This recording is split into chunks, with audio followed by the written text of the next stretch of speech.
Operation सिंदूर से ब्रह्मोस की कहानी शुरू होती है।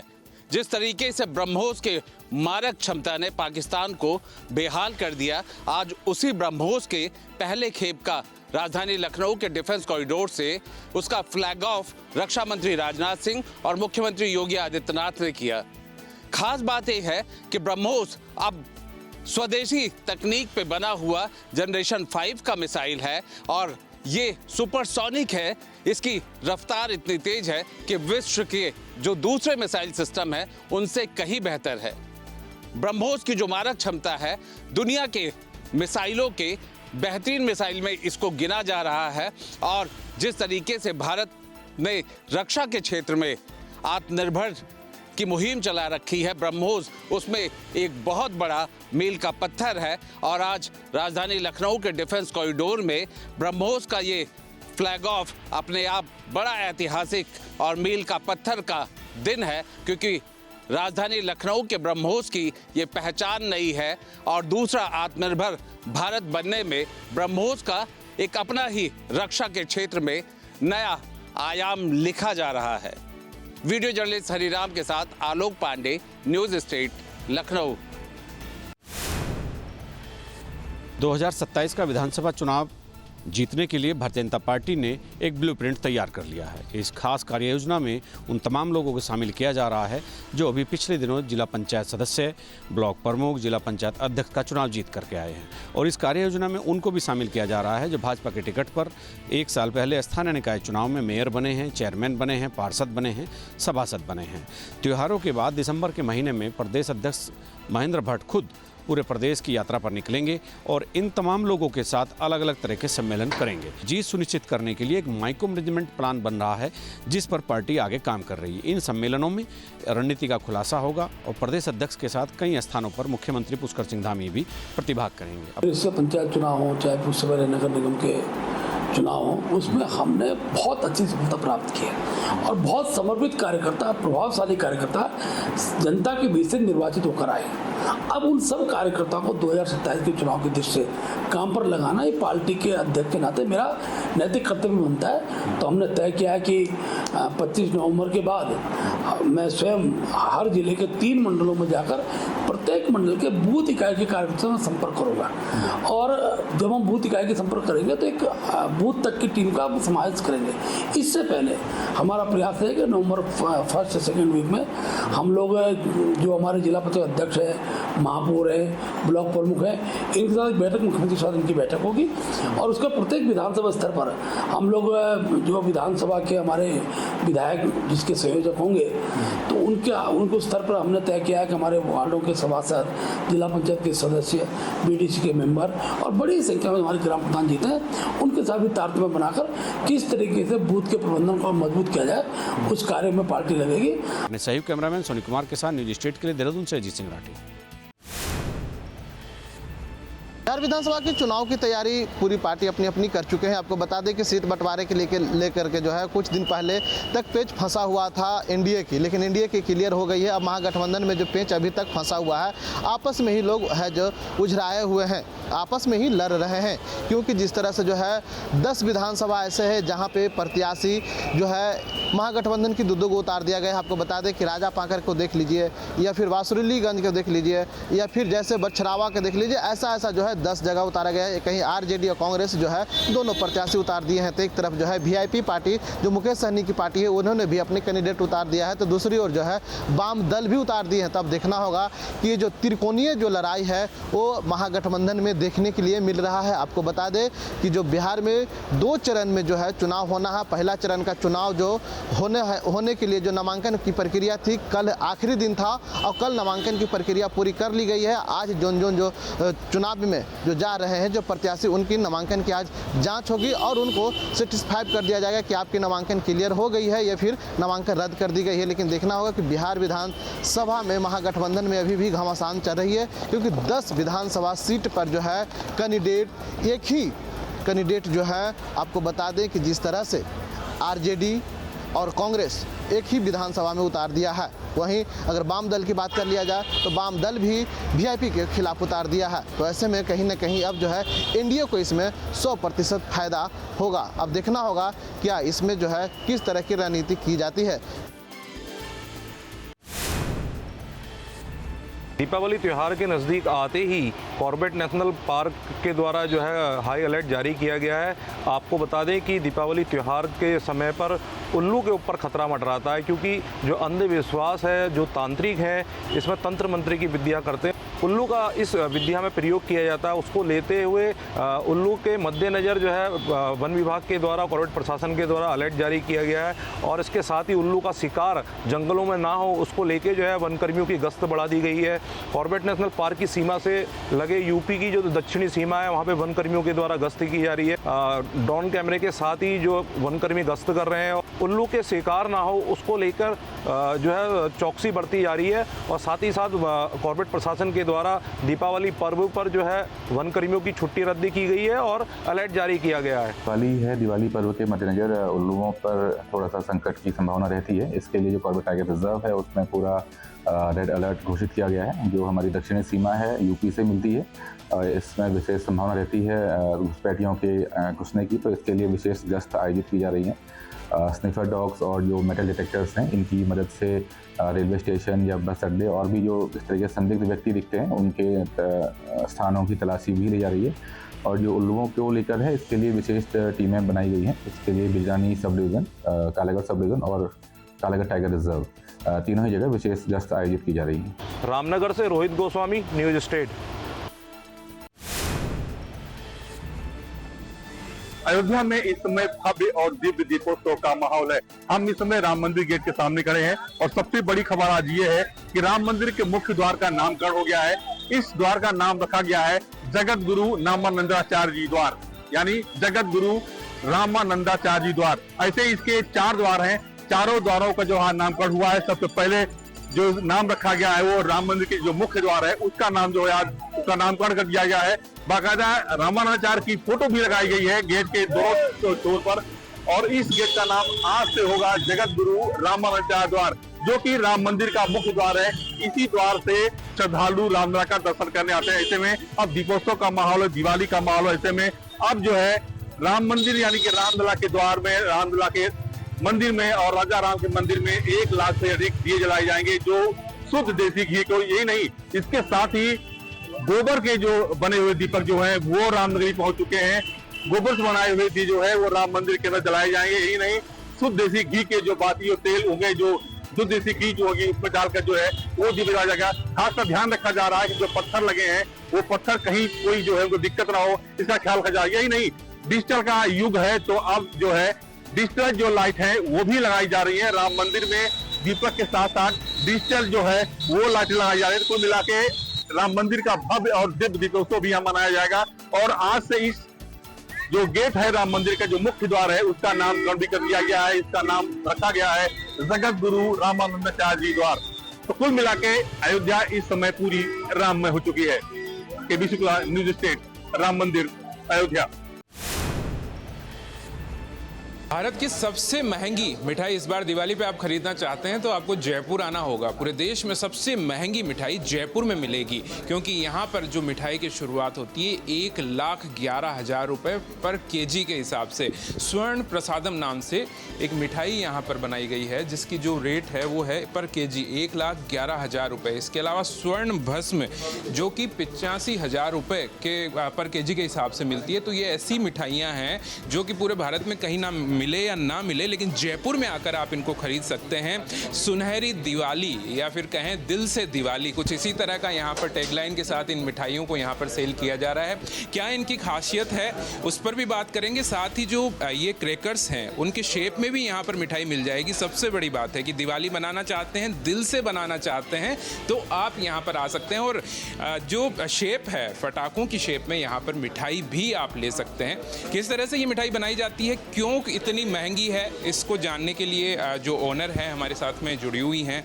मैम, क्या नाम है आपका और कहाँ से ये थॉट आया कि पूरे देश की सबसे महंगी मिठाई आपने बना दी? मेरा नाम है CA Anjali Jain, I am founder त्योहार।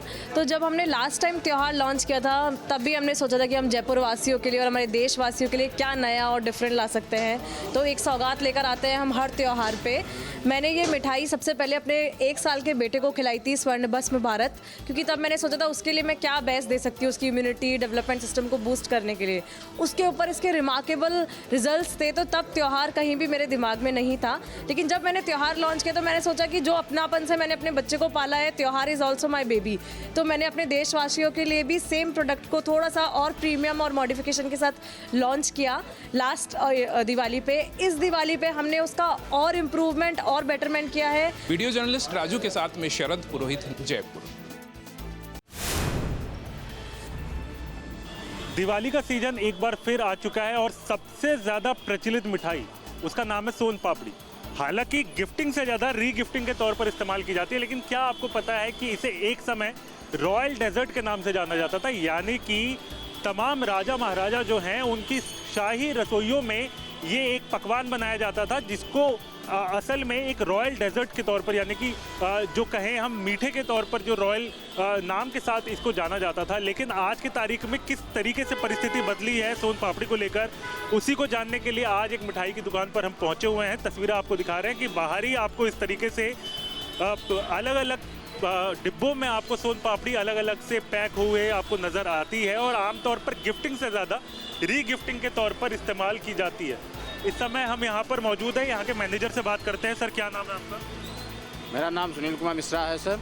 मिश्रा जी, ये बताइए सबसे पहले कि सोन पापड़ी का चलन दिवाली के समय में इतना बढ़ क्यों जाता है? सर, एक्चुअली दिवाली के टाइम में जो है तो लोग मिठाई देना चाहते हैं और टिकाऊ मिठाई देना चाहते हैं, तो सोन पापड़ी की लाइफ भी थोड़ा ज़्यादा होती है खोए की मिठाई की अपेक्षा सर। इसलिए लोग अगर ज़्यादा बल्क में किसी चीज़ को देते हैं तो लोगों के पास स्टोरेज ज़्यादा होता है, और सोन पापड़ी उसके साथ अगर देते हैं तो थोड़ा ज़्यादा दिन तक खा सकते हैं लोग। वीडियो विकास झा के साथ हरीश झा, दिल्ली।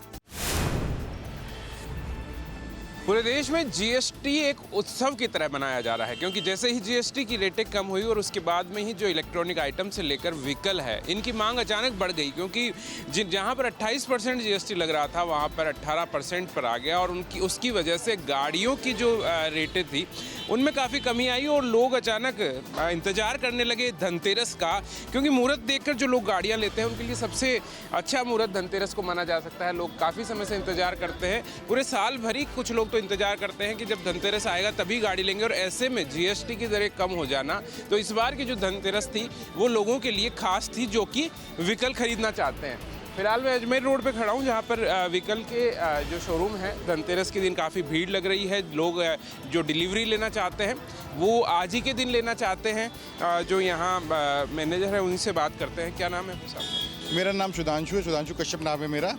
क्या क्रेज है आज के क्योंकि जीएसटी भी कम हो गई और उसके बाद फिर गाड़ियाँ धनतेरस के दिन लेना? सर, क्रेज ये है, कस्टमर वेट कर रहा है गाड़ी लेने के लिए। आज करीबन प्रेम मोटर की करीबन 250 गाड़ी के आसपास का रिटेल प्लान है, और अभी तक हमारी करीब 25 से 30 गाड़ी डिलीवर हो चुकी हैं। अभी रिसेंटली ये गाड़ी डिलीवर नई जो मैम गाड़ी लेना चाह रहे हैं। मतलब क्या फ़र्क है कि हर बार की धनतेरस में और इस बार की जीएसटी कम होना एक तरह से 10% का सीधा लोगों को फ़ायदा मिलता है? हर बार की धनतेरस में और इस बार की धनतेरस में ये है कि इस बार डिमांड हर बार से ज़्यादा है और सप्लाई कम है, मतलब जिसमें कस्टमर वेट कर रहा है, अभी भी वेट कर रहा है। जैसे वैसे क्या होता है, सिर्फ धनतेरस वाले दिन डिलीवरी होती है। अभी मैं आज भी डिलीवरी प्लान है, कल भी डिलीवरी प्लान है, परसों भी डिलीवरी प्लान है। मायूस होंगे कई लोग जिनको धनतेरस के दिन गाड़ी नहीं मिल पा रही है। बिल्कुल बिल्कुल, कुछ जो शादी की गाड़ियाँ हैं जो धनतेरस पे लेना चाह रहे थे, स्टॉक नहीं होने की वजह से, या कुछ गाड़ियाँ जो अभी हमारे पास है नहीं, उनकी वजह से कस्टमर वेट कर रहा है और आगे कमिंग 1-2 डेज में वो गाड़ी लेगा। वो लकी कस्टमर हो सकते हैं जिनको आज गाड़ियाँ मिल रही है। जो डिमांड है वो बहुत ज़्यादा है, लेकिन उसके हिसाब से यहाँ गाड़ियों की संख्या आगे से जो कंपनी से गाड़ियाँ नहीं मिल पा रही है, फिर भी कोशिश की जा रही है यहाँ जो भी व्हीकल्स जो यहाँ पर ऑपरेटर्स हैं उनकी तरफ से कि ज़्यादा से ज़्यादा गाड़ियों की डिलीवरी आज धनतेरस के दिन लोगों को की जा सके। वीडियो जर्नलिस्ट राजू के साथ में शरद पुरोहित, जयपुर। आज धनतेरस है और धनतेरस के दिन सोना खरीदना बड़ा ही शुभ माना जाता है, लेकिन सोने के दाम जिस तरह से आसमान छू रहे हैं, क्या वाकई बाजार में लोग सोना खरीदने घर से निकल रहे हैं?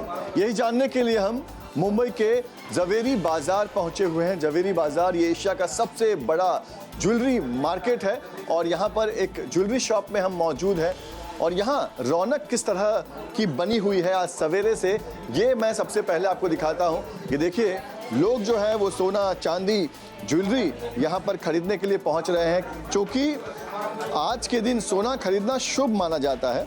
तो ऐसे में लोग कुछ ना कुछ जरूर चाहते हैं कि आज वो ज्वेलरी के दुकान से अपने घर लेकर जाएं। आज हम लोग धनतेरस के दिन सोना चांदी खरीदते हैं। पहले हम लोग अपना ये आभूषण वगैरह खरीदते थे, अभी आभूषण नहीं खरीद के इन्वेस्टमेंट के हिसाब से हम लोग कॉइन खरीद रहे हैं। तो इसमें आज ये 25 ग्राम का कॉइन का 3,32,500 रुपये का रेट है। ये 25 ग्राम का ये कॉइन है और इसकी जो कीमत है वो 3,32,500 रुपये है। हालांकि आपको बता दें कि आज ग्राहक इसलिए भी उत्साहित है क्योंकि सोने के दाम आज 5,000 रुपये और नीचे आए हैं, लिहाजा ये मौका कोई छोड़ना नहीं चाहता। और यहाँ देखिए, यहाँ पर कुछ महिलाएं हैं जो ज्वेलरी देख रही हैं। सोना जो है वो सबसे बढ़िया इन्वेस्टमेंट हो सकता है। यही वजह है कि आज धनतेरस के मौके पर जवेरी बाजार में लोग जम के सोने की खरीदारी करने के लिए पहुँच रहे हैं। वीडियो जर्नलिस्ट सिद्धेश वासगे के साथ पंकज मिश्रा, मुंबई।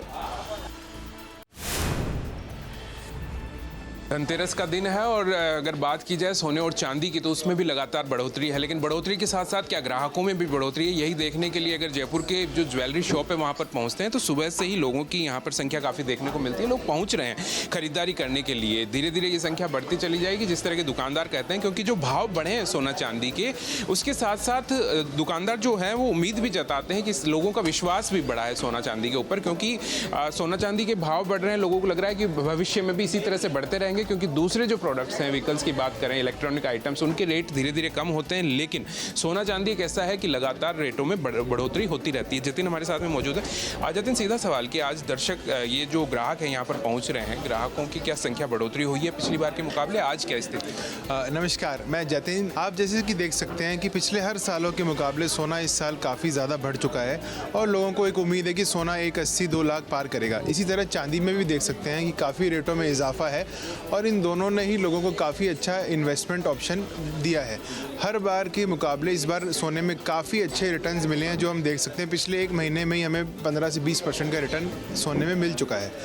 लोगों का रुझान इसके प्रति ज़्यादा बढ़ चुका है, क्योंकि आप कोई भी चीज़ खरीदें, कोई भी आइटम खरीदें सोने के अलावा, वो आपको हर साल डेप्रीशिएट एसेट ही है, ये हर साल आपको अप्रिशिएट करके मिलता है। तो हम देख पा रहे हैं लोग बढ़ चढ़कर सोना खरीद रहे हैं। पिछले साल की तुलना कर ली जाए तो क्या स्थिति है? पिछले साल की तुलना में हमें काफ़ी अच्छा और बेटर रिस्पांस मिल रहा है। लोग बढ़ चढ़कर सोने में निवेश कर रहे हैं, क्योंकि एक उनको 100% इस पर ट्रस्ट हो चुका है। जो हर साल धनतेरस पे जो उत्साह रहता है, इस बार काफ़ी तेज़ी से सोना और चांदी की रेटें बढ़ी है, लेकिन फिर भी उत्साह वही जयपुर में देखने को मिल रहा है। कैमरा पर्सन राजू के साथ मैं शरद पुरोहित।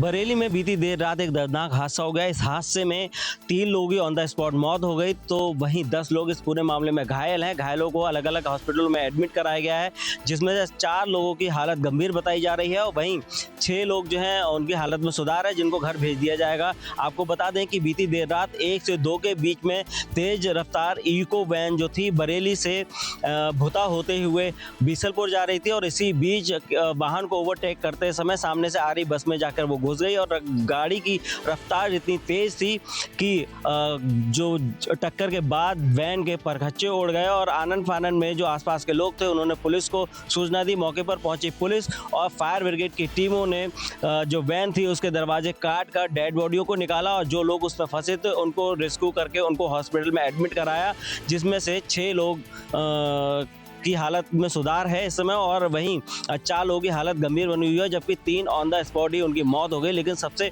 बड़ी बात यह है कि आखिर इतनी तेज वाहन चलाने की क्या जरूरत थी कि 1 नहीं 2 नहीं बल्कि 3 परिवारों की जो खुशियां थी वो मातम में बदल गई। वीडियो जर्नलिस्ट भागीरथ गोस्वामी के साथ मनोज कुमार, न्यूज स्टेट बरेली।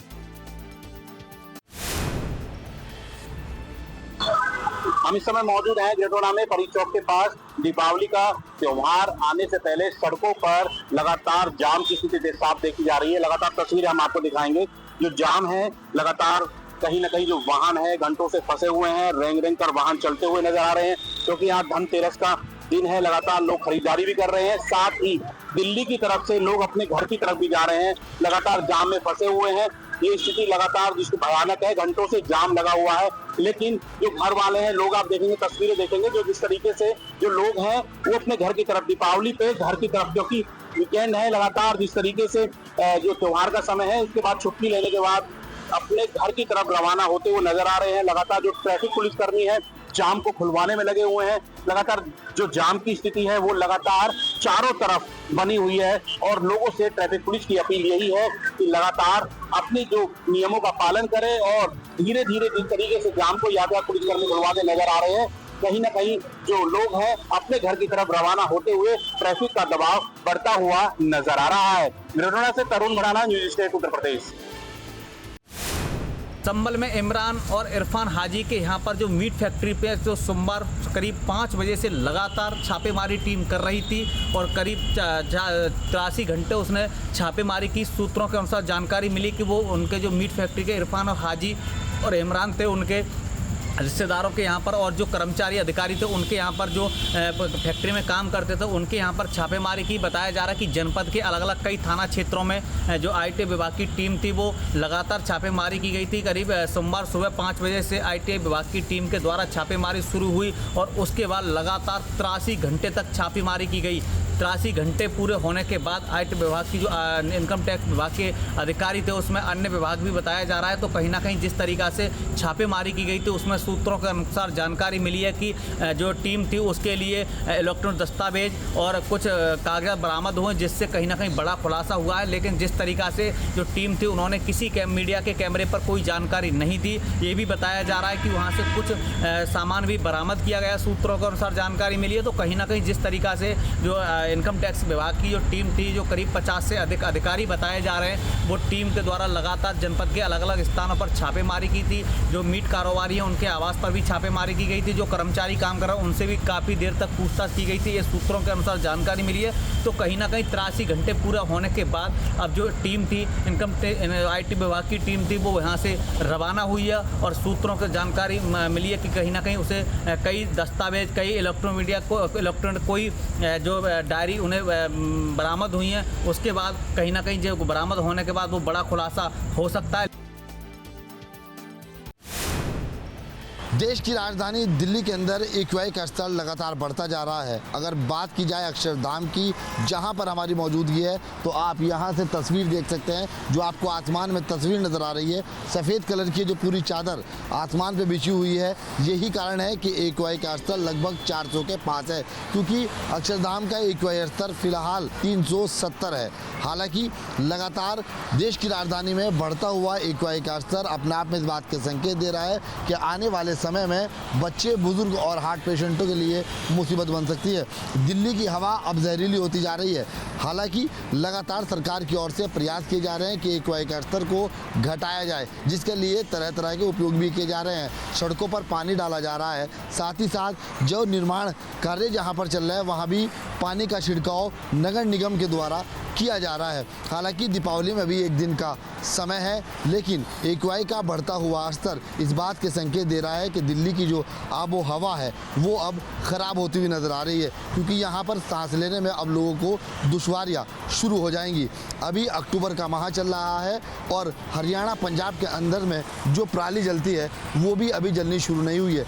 अगर अक्टूबर माह के अंत तक की बात की जाएगी तो ऐसे संकेत नज़र आते हैं जिससे कि दिल्ली के अंदर में और एक्यूआई का स्तर बढ़ सकता है, जिससे कई भारी बीमारियां बुजुर्ग, बच्चों और हार्ट पेशेंटों के अंदर देखने को मिल सकती है। आंखों के अंदर में जलन होना अभी से लोगों की शुरू हो गई है। लोग अस्पताल की ओर रुख करते हुए नजर आ रहे हैं। देखना ये होगा कि एक्यूआई का स्तर कब तक घटता है और सरकार आगे क्या कठोर कदम इसके लिए उठाती हुई नजर आती है। वीडियो जर्नलिस्ट प्रेम के साथ सैयद अली, दिल्ली।